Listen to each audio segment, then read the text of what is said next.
Prime time bulletin के प्रायोजक हैं Arth skin and fitness centre, Bharat का पहला व एकमात्र QAI accredited centre, US FDA and European Union approved equipments, Arth building, Madhuban, Udaipur. नमस्कार, मैं हूं ज्योति। आप देख रहे हैं news 91 Rajasthan. Prime time bulletin में आपका स्वागत है। प्रदेश और संभाग की ताजा तरीन खबरों के लिए हमारा चैनल सब्सक्राइब करें और बेल आइकन जरूर दबाएं। चलिए खबरों का सिलसिला शुरू करने से पहले नजर डालते हैं अब तक की टॉप हेडलाइंस पर। हेडलाइन के प्रायोजक हैं आरके प्रॉपर्टीज एंड कंसल्टेंट। आपके लिए आरके प्रॉपर्टीज लाए हैं सेक्टर 14 आबादी क्षेत्र में 200 फीट रिंग रोड के पास UIT converted plot. Padmavati Vihar में अपना प्लॉट बुक करने के लिए आज ही विजिट करें RK properties and consultant, star tower hotel Aakriti के पास, उदयपुर।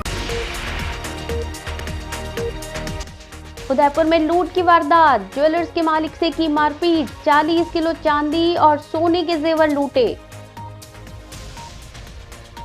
मध्य प्रदेश में जैन संतों से मारपीट के विरोध में उदयपुर संभाग में आक्रोश, राष्ट्रपति को भेजा ज्ञापन। सिख कॉलोनी में खुली शराब की दुकान का विरोध, स्थानीय लोगों ने बंद करने की मांग। इंस्टाग्राम पर महिला की फर्जी आईडी बनाकर भेजे अभद्र मैसेज, युवक को किया गिरफ्तार।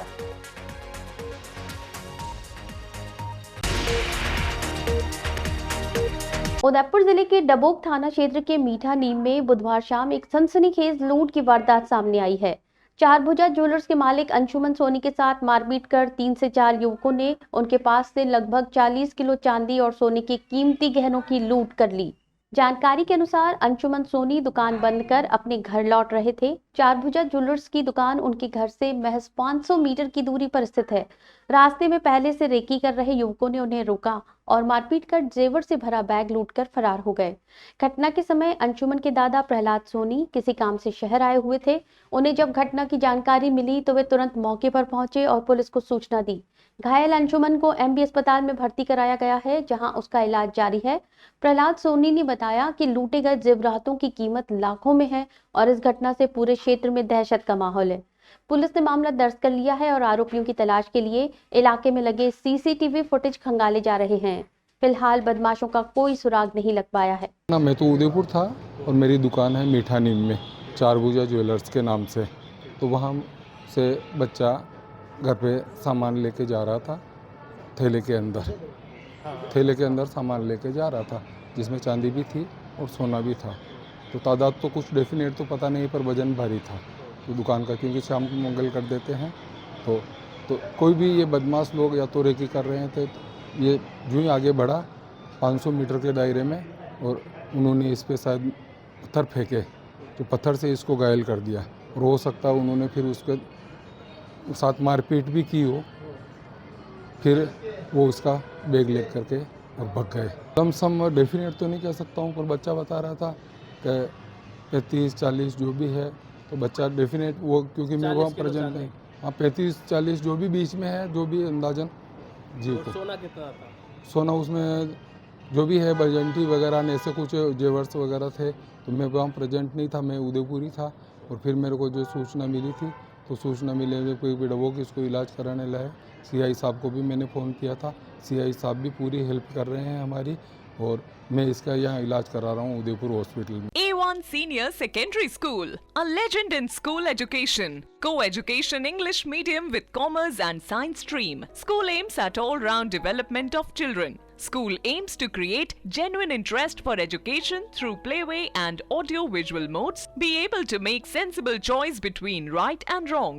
Well-equipped physics lab, chemistry lab, biology and computer lab. Spacious library and reading room. Round-the-clock CCTV surveillance by the management. Admission open for nursery to 12th. A1 Senior Secondary School, 1 North Ayad, University Road, Udaipur. Madhya Pradesh के नीमच जिले के सिंगोली कस्बे के पास ग्राम कछाला में 13 अप्रैल की रात जैन संतों पर हुए हमले की घटना से उदयपुर संभाग का जैन समाज आक्रोशित है। इस घटना के विरोध में बुधवार को उदयपुर के जैन समाज के प्रतिनिधियों ने जिलाधीश के माध्यम से राष्ट्रपति द्रौपदी मुर्मू के नाम एक ज्ञापन भेजा। ज्ञापन में बताया गया कि रात्रि विश्राम के दौरान हनुमान मंदिर में रुके जैन संत श्री शैलेश मुनि जी, श्री बलभद्र मुनि जी और श्री मुनिंद्र मुनि पर 6 युवकों ने नशे की हालत में लाठी, डंडों और हथियारों से हमला कर दिया। इस हमले में संतों को गंभीर चोटें आई हैं। संतों पर यह हमला लूट की नीयत से किया गया बताया जा रहा है। जैन समाज ने इस कृत्य की निंदा करते हुए राष्ट्रपति से मांग की है कि दोषियों को कड़ी से कड़ी सजा दी जाए और भविष्य में देश भर में जैन और सनातन धर्मगुरुओं की सुरक्षा सुनिश्चित की जाए। ज्ञापन में उल्लेख किया गया है कि जैन संत ना तो धन रखते हैं और ना ही किसी प्रकार की सांसारिक वस्तु की चाह रखते हैं। वे तो समाज को धर्म का मार्ग दिखाते हुए पैदल विहार करते हैं। जैन समाज ने उम्मीद जताई कि राष्ट्रपति इस गंभीर प्रकरण पर संज्ञान लेकर केंद्र सरकार को आवश्यक निर्देश देंगी ताकि ऐसी घटनाएं भविष्य में दोबारा ना हों। मध्य प्रदेश सिंगोली के पास 3 जैनों साधुओं के साथ जिस प्रकार निर्ममता से 6 युवकों ने शराब के नशे में हमला किया, संपूर्ण उदयपुर का जैन समाज उद्वेलित है। न केवल उदयपुर का वरन संपूर्ण भारतवर्ष का जैन समाज उद्वेलित है। उसी क्रम में आज उदयपुर के जैन समाज ने यहाँ एडीएम एडमिनिस्ट्रेशन को राष्ट्रपति द्रौपदी मुर्मू जी के नाम से एक ज्ञापन दिया, जिसमें प्रधानमंत्री नरेंद्र मोदी, गृह मंत्री अमित शाह, मुख्यमंत्री मध्य प्रदेश सरकार और मुख्यमंत्री राजस्थान सरकार को हमने ज्ञापन भेजा है। इस ज्ञापन के साथ साथ पिछले 1.5 साल में जैन साधु संतों के साथ जिस प्रकार से अमानवीय कृत्य किए गए और विशेष रूप से अभी 2 दिन पहले भारत की आर्थिक राजधानी मुंबई में 30 साल पुराना दिगंबर चिंतामणि पार्श्वनाथ मंदिर पर भी बुलडोजर चला दिया गया।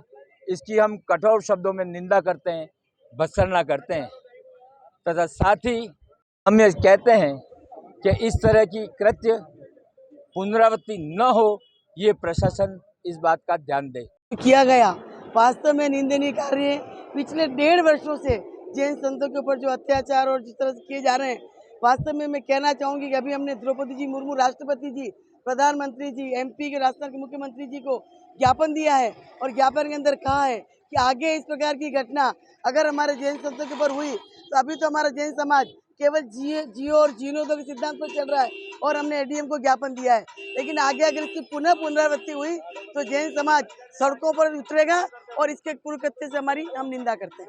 Situated in the outskirts of Udaipur, Udaipur's only CBSE affiliated school, Rana Pratap English Medium School. Peaceful and hygienic environment, free bus facility from nursery to class 3, 100% quality result, well-maintained and updated library, well-equipped physics, chemistry, biology and computer lab, huge playgrounds. Rana Pratap Senior Secondary School, RBSC, separate boys and girls hostels, Rana Pratap Group of Institutions, behind Chaudhary Petrol Pump, Bhindar, Udaipur. Udaipur के Sikh colony के रहने वाले लोगों ने गुरुवार को अपनी colony में एक शराब की दुकान खोलने का विरोध करते हुए इसे तुरंत बंद करने की मांग की। ये शराब की दुकान नई सड़क पर एक खाली पड़ी दुकान में खोली गई थी, जिससे कॉलोनी वासियों में आक्रोश फैल गया। जैसे ही लोगों को इसका पता चला, बड़ी संख्या में लोग इकट्ठा हो गए और इसके खिलाफ विरोध जताया। स्थानीय लोगों के अनुसार इस दुकान के मालिक श्याम बाबा हैं, जो हिंदू संगठन से जुड़े हुए हैं। बताया जा रहा है कि श्याम बाबा ने ये दुकान किराए पर दी है और किराएदार ने यहाँ शराब की दुकान खोल दी। गौरतलब है कि इसी दुकान में पहले भी शराब की दुकान खोली गई थी, जिसका स्थानीय लोगों ने विरोध किया था और बाद में उसे बंद कर दिया गया था। कॉलोनी वासियों का कहना है कि शराब की दुकान के खुलने से इलाके में असामाजिक तत्वों का आना जाना बढ़ सकता है, जो कॉलोनी की शांति और सुरक्षा के लिए खतरे की बात है। उन्होंने प्रशासन से अपील की है कि शराब की दुकान को तुरंत बंद किया जाए ताकि इलाके में कोई अप्रिय घटना ना हो और यहाँ के लोगों का शांति से रहना संभव हो सके। स्थानीय लोगों ने चेतावनी दी है कि अगर दुकान बंद नहीं की गई तो वे आंदोलन कर सकते हैं। अरे अब आप बताओ, मेरी बात सुनो। बोलो। जो भी आदेश आएगा उसकी पालना होगी। क्या आदेश? अभी आपने बोला मैं हटा रहा हूँ यहाँ से, आदेश आ गया, हटा रहा हूँ। अभी तो आप कह रहे रात को आदेश आ गया हटाओ, अभी कह रहे आएंगे। बातें पलट रहे हो श्याम बाबा, आप तो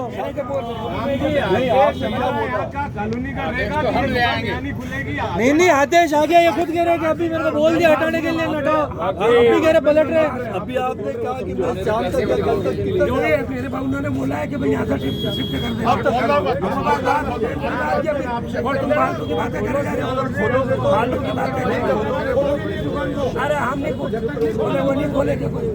The Scholars Arena, an English medium co-education senior secondary school, pre-nursery to 12th, affiliated to CBSE, well-equipped physics, chemistry, biology and computer lab up to 2nd standard, no school bags, no homework, air-conditioned pre-nursery and nursery classrooms, enabling child to speak fluent English, ensure the best English speaking environment, well-equipped indoor and outdoor game facility. School also ensure full security while pick and drop your child. The Scholars Arena English Medium Senior Secondary School, Savina Bypass, Sector 9, Hiranmagri, Udaipur. Our second branch, New Swaminagar, 100 feet road, Tekri Madadi Link Road, Udaipur. Rajsamand cyber थाना police ने Instagram पर महिला की फर्जी ID बनाकर उसे बदनाम करने और अभद्र मैसेज भेजने के मामले में एक युवक को गिरफ्तार किया है।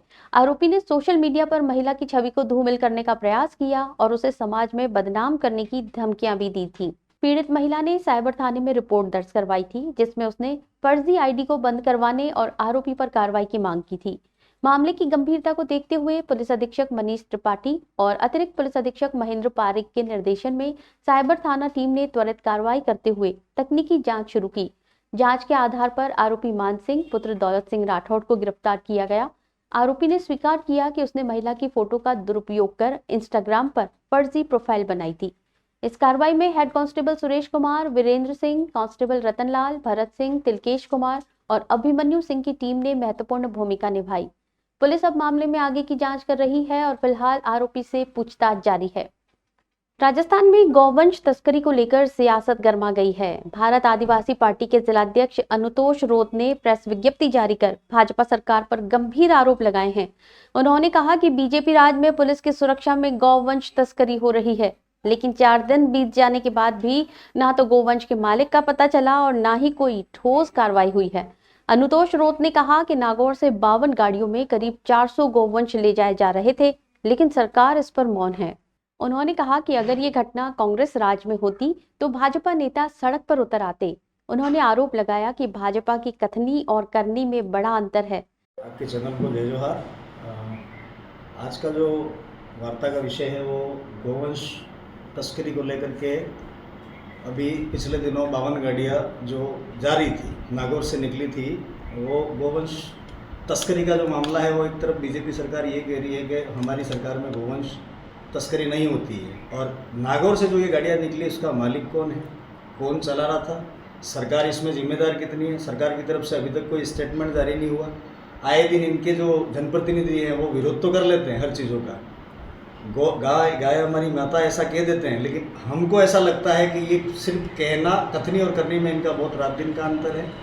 और हमें जहाँ तक लगता है गौवंश यही लोग कर रहे हैं। पिछली सरकार भी थी, उस सरकारों में अगर ऐसा कुछ हो गया होता, कांग्रेस की पिछली सरकार के अंदर अगर ऐसा हुआ होता, तभी तक तो इन लोगों ने रोड पे तोड़फोड़ कर दी होती, रोड जाम कर दिया होता और मुख्यमंत्री की बर्खास्तगी की मांग कर ली होती, इस्तीफा दे दो, यहाँ तक कर लिया होता। आज 4 दिन हो गए इस गौवंश मामले को लेकर के हमारे सांसद महोदय ने जा करके मौका मुहैया भी किया, सोशल मीडिया पे भी चला, लेकिन अभी तक इनका किसी प्रकार का कोई स्टेटमेंट नहीं आया है। तो सरकार संज्ञान में लेकर के इसका कौन मालिक था, कौन तस्करी कर रहा था, इसका बहुत जल्दी खुलासा कर ले, नहीं तो आने वाले दिनों में रोड पे ये लोग धीरे धीरे उतर रहे, संख्या बढ़ेगी।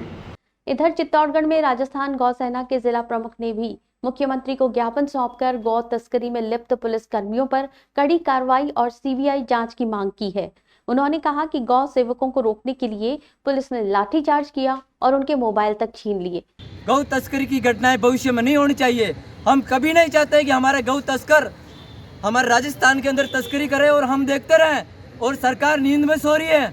हमारे गौ माता के गौ सेवकों के साथ लाठीचार्ज किया गया, हमारे गौ सेवकों को गिरफ्तार करके आगे ले गए। हम कभी बर्दाश्त नहीं करेंगे। अगर राजस्थान सरकार होश में नहीं आई तो राजस्थान के अंदर भूचाल आएगा, इसको कोई रोक नहीं पाएगा कि हम सेवा करने वालों के साथ लाठीचार्ज किया जा रहा है। अनुतोष रोत ने आदिवासी क्षेत्रों में डीजे बंद करवाने की मुहिम का समर्थन करते हुए कहा कि समाज में फिजूल खर्ची रोकने और अश्लीलता पर लगाम के लिए ये कदम जरूरी था। वहीं उन्होंने भाजपा कांग्रेस दोनों पर मिलकर बीएपी को बदनाम करने का आरोप भी लगाया।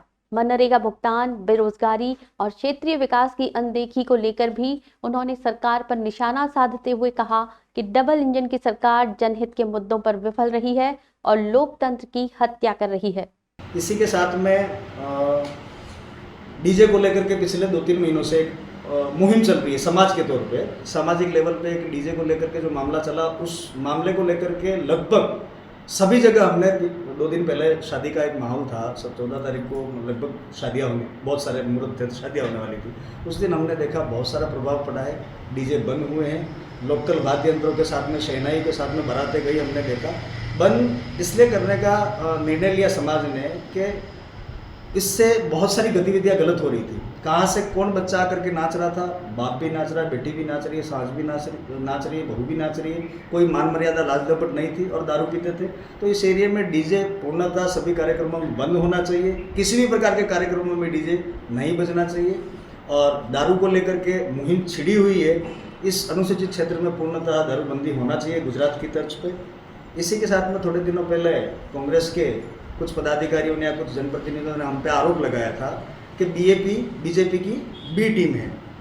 तो मेरा ये सवाल है कि पिछली बार ये जो चुनाव हुए अपने पंचायती राज के, उस पंचायती राज चुनाव में दोनों दलों ने हाथ मिला करके जिला प्रमुख बनाया यहाँ का, प्रधान बनाया यहाँ का। तो ये तो एक दूसरे की गोद में ये खुद बैठते हैं, और जब इनकी दाल नहीं गलती है, जब विरोध में जाते हैं, तब ये लोग विरोध करके हमको उसकी टीम पहले बीजेपी हम पे आरोप लगाती थी ये कांग्रेस की भी टीम है, अब बीजेपी हम पे आरोप लगा रही है सरकार में आने के बाद में कि ये तो, अरे कांग्रेस अभी हम पे आरोप लगा रही है कि ये बीजेपी की टीम है।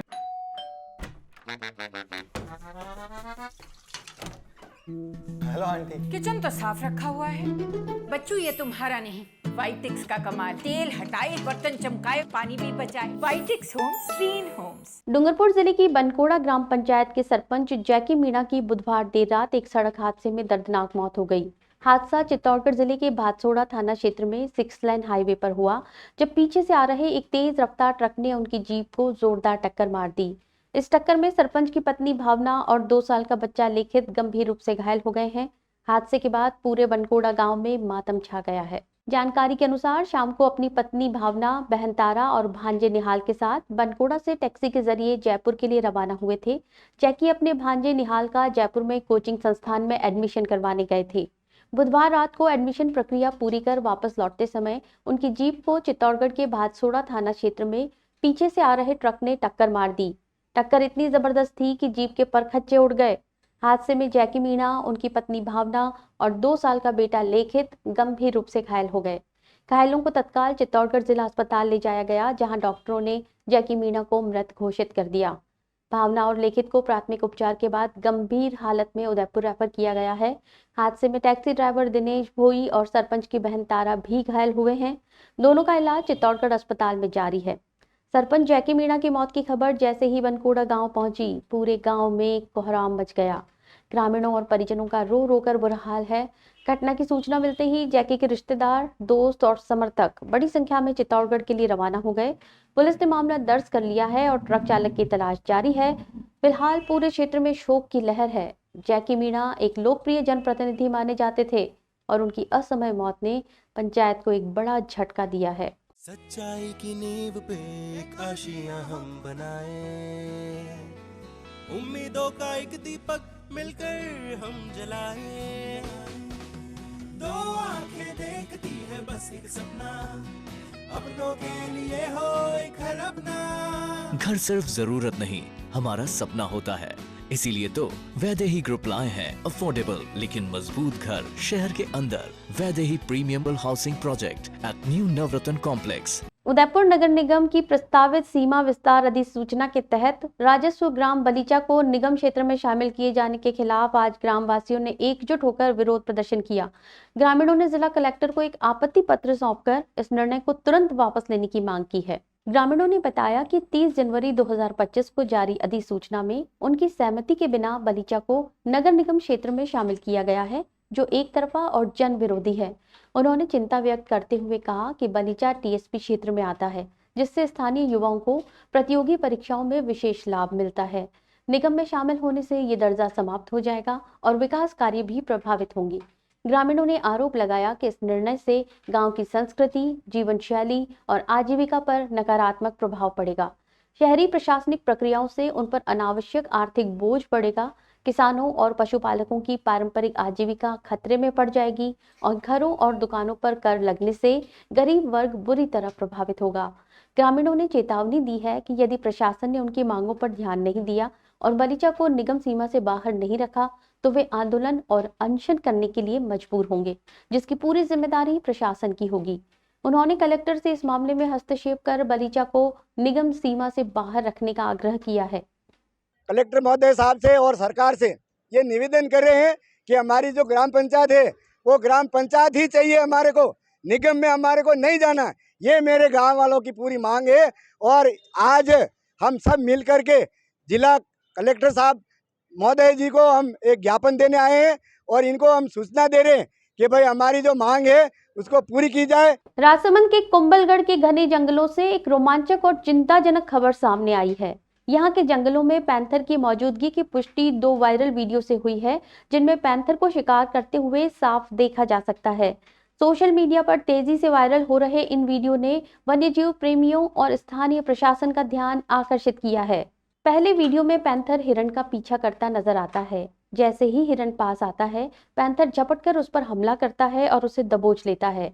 वहीं दूसरे वीडियो में पैंथर एक तेज तर्रार गिलहरी का पीछा करता है। हालांकि इस बार शिकार सफल नहीं हो पाता और गिलहरी फुर्ती से भाग निकलती है। इन वीडियो के वायरल होने के बाद वन विभाग सतर्क हो गया है। अधिकारियों का कहना है कि क्षेत्र में गश्त बढ़ा दी गई है और पैंथर की गतिविधियों पर नजर रखी जा रही है। साथ ही स्थानीय ग्रामीणों से भी सावधानी बरतने की अपील की गई है। वन विभाग जल्द ही पैंथर की सही लोकेशन और संख्या की जानकारी जुटाने के लिए कैमरा ट्रैप लगाने की योजना बना रहा है। पैंथर का ये वीडियो सोशल मीडिया पर जमकर वायरल हो रहा है। साथ ही पैंथर के मूवमेंट के बाद क्षेत्रवासियों में भी इसे लेकर दहशत का माहौल है। ग्रामीणों ने मांग की है कि जंगल से सटे आबादी इलाकों में पिंजरे लगाए जाएं, जिससे किसी अनहोनी को टाला जा सके। उदयपुर जिले की कड़िया पंचायत से अलग होकर अपने राजस्व गांव डुलावतों का गुड़ा को नई ग्राम पंचायत बनाने की मांग को लेकर ग्रामीणों का आक्रोश बढ़ता जा रहा है। ग्रामीणों ने आज जिला कलेक्टर को एक और ज्ञापन सौंपा, जिसमें उन्होंने अपनी मांग पर ध्यान न दिए जाने पर आगामी सभी चुनावों का बहिष्कार करने की चेतावनी दी है। ग्रामीणों ने बताया कि गत 12 फरवरी 2025 को उन्होंने कलेक्टर के माध्यम से मुख्यमंत्री को ज्ञापन देकर डुलावतों का गुड़ा को नई पंचायत बनाने का अनुरोध किया था, लेकिन इस पर कोई कार्रवाई नहीं हुई है। ग्रामीणों का कहना है कि कड़िया पंचायत उनके गांव से 12 किलोमीटर दूर है, जिसके कारण विकास कार्यों में उनके गांव पिछड़ गए हैं। वे कड़िया पंचायत के साथ नहीं रहना चाहते हैं। ज्ञापन में कहा गया है कि डुलावतों का गुड़ा के पास स्थित पंचायत में 9 राजस्व गांव हैं, जिनमें से 2 गांवों को उनके गांव में मिलाकर नई पंचायत का गठन किया जा सकता है, लेकिन राजनीतिक दबाव के कारण ऐसा नहीं किया जा रहा है। ग्रामीणों ने वैकल्पिक सुझाव देते हुए कहा कि यदि नई पंचायत बनाना संभव नहीं है तो उनके दोनों गांवों को तहसील गोगुंदा में जोड़कर पास की किसी अन्य टीएसपी क्षेत्र की ग्राम पंचायत में शामिल किया जाए, ताकि उन्हें टीएसपी क्षेत्र का लाभ मिल सके। उन्होंने बताया कि 2011 की जनगणना के अनुसार दोनों गांवों की कुल जनसंख्या 1630 है, जिसमें 1/3 आदिवासी हैं और भौगोलिक रूप से भी गांव काफी विस्तृत है, जिससे दूर दराज के कस्बे के लोगों को पंचायत मुख्यालय तक पहुंचने में भारी परेशानी होती है। मूलभूत सुविधाओं की भी कमी है। ग्रामीणों ने चेतावनी दी है कि यदि उनकी मांग को जल्द पूरा नहीं किया गया तो वे चुनाव बहिष्कार करने और उग्र आंदोलन करने के लिए मजबूर होंगे, जिसकी पूरी जिम्मेदारी प्रशासन की रहेगी। उन्होंने जिला कलेक्टर से इस मामले को गंभीरता से लेते हुए डुलावतों का गुड़ा को नई पंचायत बनाने का आदेश जारी करने का आग्रह किया है। हमारा मुख्य कदम यही है, अगर हमारी पंचायत को अलग नहीं बनाया जाता है तो आज ही हमारे सब ग्रामवासी ने डिसीजन लेके आने वाले हर एक चुनाव का हम बहिष्कार करेंगे और उसकी शुरुआत आज से ही है। अगर हमारी पंचायत अलग नहीं बनती है तो कोई भी जनप्रतिनिधि और दोनों पार्टियां या कोई भी पार्टियां हैं हम उनको हमारे गांव में आने नहीं देंगे। ये हमारा स्पष्ट।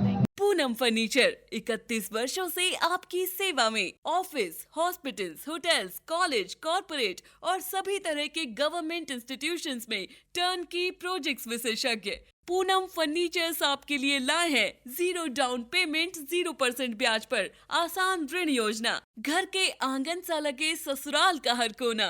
पूनम फर्नीचर के बिना बिटिया ससुराल न जाए। Poonam furnitures, Hiranmagri, sector 5, main road, Udaipur. Udaipur के आवरी माता मंदिर रेती स्टैंड के पास वर्षों से रह रहे हाथी रामू की हालत इन दिनों बेहद गंभीर हो चुकी है। उसकी एक आंख में मोतियाबिंद है, चारों पैरों में सूजन है और अब वो अपने पैरों पर खड़ा भी नहीं हो पा रहा है।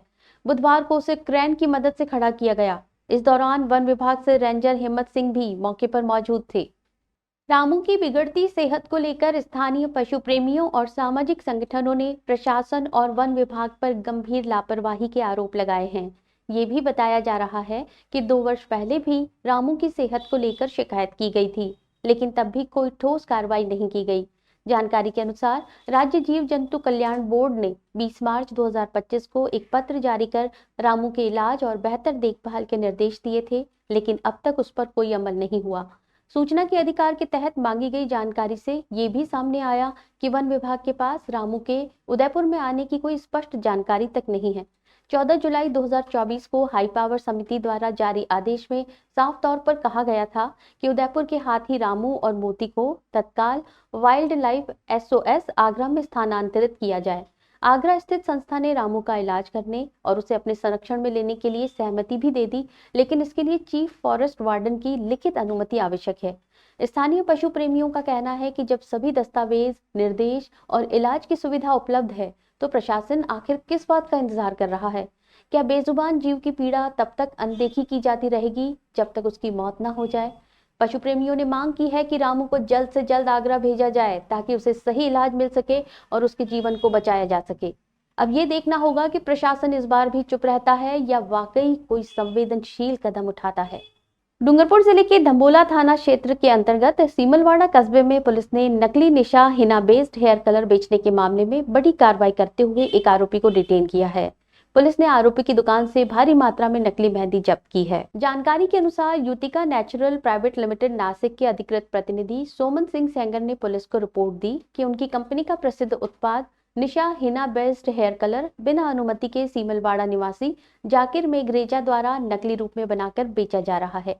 शिकायत में बताया गया कि आरोपी द्वारा उत्पाद की पैकिंग, डिजाइन और नाम हूबहू कॉपी कर ग्राहकों को भ्रमित किया जा रहा था।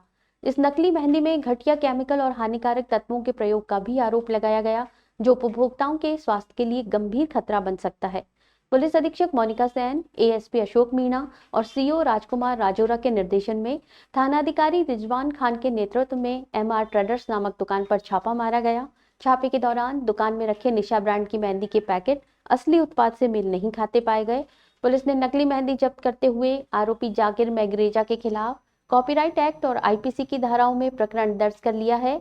आगे की जांच जारी है। डूंगरपुर में जिला कांग्रेस कमेटी की ओर से गुरुवार को इनकम टैक्स ऑफिस के बाहर जोरदार धरना प्रदर्शन किया गया। इस दौरान कांग्रेस नेताओं और कार्यकर्ताओं ने केंद्र सरकार और ED की कार्रवाई के विरोध में जमकर नारेबाजी की। प्रदर्शनकारियों ने प्रधानमंत्री नरेंद्र मोदी और गृह मंत्री अमित शाह पर राजनीतिक बदले की भावना से काम करने का आरोप लगाया। धरने का नेतृत्व कर रहे जिला कांग्रेस अध्यक्ष वल्लभ राम पाटीदार ने कहा कि कांग्रेस के पूर्व राष्ट्रीय अध्यक्ष सोनिया गांधी और राहुल गांधी को झूठे मुकदमों में फंसाया जा रहा है ताकि उन्हें ED के जरिए डराया धमकाया जा सके। उन्होंने कहा, केंद्र सरकार ED, CBI और इनकम टैक्स जैसे संस्थानों का दुरुपयोग करके विपक्ष की आवाज को दबा रही है। ये लोकतंत्र के लिए बेहद खतरनाक संकेत है। प्रदर्शन के दौरान कांग्रेस कार्यकर्ताओं ने मोदी सरकार पर निशाना साधते हुए कहा कि जब से BJP सत्ता में आई है तब से सिर्फ विपक्षी दलों पर ही जांच एजेंसियां सक्रिय हैं, जबकि BJP नेताओं के खिलाफ कोई कार्रवाई नहीं होती। ये एक तरफा और पक्षपातपूर्ण रवैया है जो देश की लोकतांत्रिक परंपराओं के खिलाफ है। कांग्रेस नेताओं ने चेतावनी दी कि अगर ED और अन्य जांच एजेंसियों का राजनीतिक इस्तेमाल बंद नहीं किया गया तो आने वाले दिनों में कांग्रेस कार्यकर्ता ब्लॉक स्तर से लेकर राजधानी तक उग्र आंदोलन छेड़ेंगे। इस विरोध प्रदर्शन में पूर्व विधायक, पार्षद, महिला कांग्रेस, युवक कांग्रेस और NSUI के प्रतिनिधि भी बड़ी संख्या में मौजूद रहे। सभी ने एक सुर में केंद्र सरकार की कार्रवाई को लोकतंत्र का गला घोंटने वाली बताया और इसके खिलाफ संघर्ष तेज करने की बात कही। कांग्रेस ने स्पष्ट संकेत दे दिया कि यदि दबाव की राजनीति नहीं रुकी तो सड़क से संसद तक संघर्ष किया जाएगा। राहुल गांधी जिंदाबाद, सोनिया गांधी जिंदाबाद, नरेंद्र मोदी हाय हाय, अमित शाह हाय हाय। सेंट्रल गवर्नमेंट द्वारा राहुल जी और सोनिया जी के विरुद्ध रोनाल्ड केस को लेकर के जो मनी लॉन्ड्रिंग केस में इनको झूठी FIR दर्ज कराई गई है, परेशान किया जा रहा है। जो भी कांग्रेसी हैं उन सभी को ED, GST और अन्य विभागों द्वारा परेशान किया जा रहा है और जैसे तैसे इनको दबाने की कोशिश की जा रही है। आज तक केवल 150-200 लोग जो इनके खिलाफ ईडी का छापा पड़ा, इसमें केवल मात्र 2 बीजेपी के हैं। और जो भी ईडी का छापा पड़ता है उनको प्रेस दबा करके और उनको बीजेपी में मिला दिया जाता है, इसको सरेंडर कर दिया जाता है। और जैसे कहते हैं कि बीजेपी वॉशिंग मशीन है, उसमें धुल जाते हैं और वो बेदाग हो जाते हैं। तो आज हम धरने पे बैठे हैं। केंद्र सरकार ये जो कुछ भी कर रही है बिल्कुल गलत नीतियों के आधार पर, दबाने की नीतियों पे कर रही है। आज हम जो है वो डूंगरपुर में इनकम टैक्स कार्यालय के बाद धरना कर रहे हैं, धरना प्रदर्शन। और इस संबंध में हम मोदी को चेताना चाहते हैं कि आइंदा इसको अपने हाथ से आदत से बाहर जा जाए, वरना जो है वो कांग्रेसी चुप नहीं बैठेंगे। और पूरे प्रदेश में और पूरे देश में आज जो है वो धरना प्रदर्शन हो रहा है और आगामी दिनों में भी ये धरने प्रदर्शन लागू रहेंगे। और मोदी और शाह के खिलाफ हम घोर विरोध करेंगे और घोर आंदोलन चलाएंगे। ये आज जिला स्तर पर है, कल इसको ब्लॉक स्तर पर हम चलाएंगे। कोटा चित्तौड़गढ़ नेशनल हाईवे 27 पर गुरुवार सुबह भीलवाड़ा जिले के मांडलगढ़ क्षेत्र में दर्दनाक सड़क हादसा हुआ। चित्तौड़िया गांव के पास फूलजी की खेड़ी कट के पास एक कार और वैन की आमने सामने टक्कर हो गई। टक्कर इतनी भीषण थी कि वैन अनियंत्रित होकर खाई में जा गिरी और उसमें तुरंत आग लग गई। देखते ही देखते वैन पूरी तरह जलकर राख हो गई। हादसे में वैन चालक आग की चपेट में आ गया और उसकी मौके पर ही जिंदा जलकर दर्दनाक मौत हो गई। हादसे के बाद घटनास्थल पर चीख पुकार मच गई। स्थानीय लोगों ने तुरंत पुलिस को सूचना दी। मौके पर पहुंची मांडलगढ़ थाना पुलिस ने शव को खाई से बाहर निकलवाया और मांडलगढ़ के सरकारी अस्पताल की मोर्चरी में रखवाया। हादसे में मृतक की अभी तक पहचान नहीं हो सकी है। पुलिस ने मामले की जांच शुरू कर दी है और वाहन के रजिस्ट्रेशन नंबर के आधार पर चालक की पहचान की कोशिश की जा रही है। घटना के बाद कुछ समय के लिए हाईवे पर यातायात प्रभावित हुआ, जिसे पुलिस ने बाद में सुचारू किया। वक्फ संशोधन कानून को चुनौती देने वाली याचिकाओं पर सुप्रीम कोर्ट में गुरुवार को दूसरे दिन सुनवाई हुई। करीब 1 घंटे चली सुनवाई में कोर्ट ने केंद्र सरकार को जवाब दाखिल करने के लिए 7 दिन का समय दिया है। इसके बाद याचिकाकर्ता 5 दिन में अपना पक्ष रख सकेंगे। अगली सुनवाई 5 मई को दोपहर 2 बजे होगी। कोर्ट ने स्पष्ट किया कि अब सभी 70 याचिकाओं की जगह सिर्फ 5 प्रतिनिधि याचिकाएं दाखिल की जाएं और उन्हीं पर सुनवाई होगी। कोर्ट ने कहा कि 110 से 120 फाइलें पढ़ना संभव नहीं है, इसलिए 5 मुख्य आपत्तियां तय कर इन्हीं पर बहस हो। सभी याचिकाकर्ताओं को निर्देश दिया गया कि वे नोडल काउंसिल के जरिए आपसी सहमति से 5 बिंदु तय करें। Chief justice Sanjeev Khanna, justice PV Sanjay Kumar और जस्टिस केवी विश्वनाथन की बेंच इस मामले की सुनवाई कर रही है। केंद्र सरकार की ओर से सॉलिसिटर जनरल तुषार मेहता ने पक्ष रखा, जबकि याचिकाकर्ताओं की ओर से कपिल सिब्बल, राजीव धवन, अभिषेक मनु सिंघवी और सीयू सिंह ने दलीलें दी। याचिकाकर्ताओं का कहना है कि ये कानून संविधान के अनुच्छेद 14, 15, 25, 26, 29 और 300A का उल्लंघन करता है। कानून में वक्फ बोर्ड में गैर मुसलमानों को शामिल करना और कलेक्टर को वक्फ संपत्ति पर फैसला देने का अधिकार देना गंभीर आपत्ति का विषय है। उनका कहना है कि ये कानून मुस्लिम समुदाय के साथ भेदभाव करता है, क्योंकि अन्य धार्मिक ट्रस्टों पर ऐसे प्रतिबंध नहीं हैं। चलते चलते फिर नजर डालते हैं अब तक की टॉप हेडलाइंस पर। हेडलाइन के प्रायोजक हैं आरके प्रॉपर्टीज एंड कंसल्टेंट। आपके लिए आरके प्रॉपर्टीज लाए हैं सेक्टर 14 आबादी क्षेत्र में 200 फीट रिंग रोड के पास UIT converted plot. Padmavati Vihar में अपना प्लॉट बुक करने के लिए आज ही विजिट करें RK properties and consultant, star tower hotel Aakriti के पास, उदयपुर। उदयपुर में लूट की वारदात, ज्वेलर्स के मालिक से की मारपीट, 40 किलो चांदी और सोने के जेवर लूटे। मध्य प्रदेश में जैन संतों से मारपीट के विरोध में उदयपुर संभाग में आक्रोश, राष्ट्रपति को भेजा ज्ञापन। सिख कॉलोनी में खुली शराब की दुकान का विरोध, स्थानीय लोगों ने बंद करने की मांग। इंस्टाग्राम पर महिला की फर्जी आईडी बनाकर भेजे अभद्र मैसेज, युवक को किया गिरफ्तार।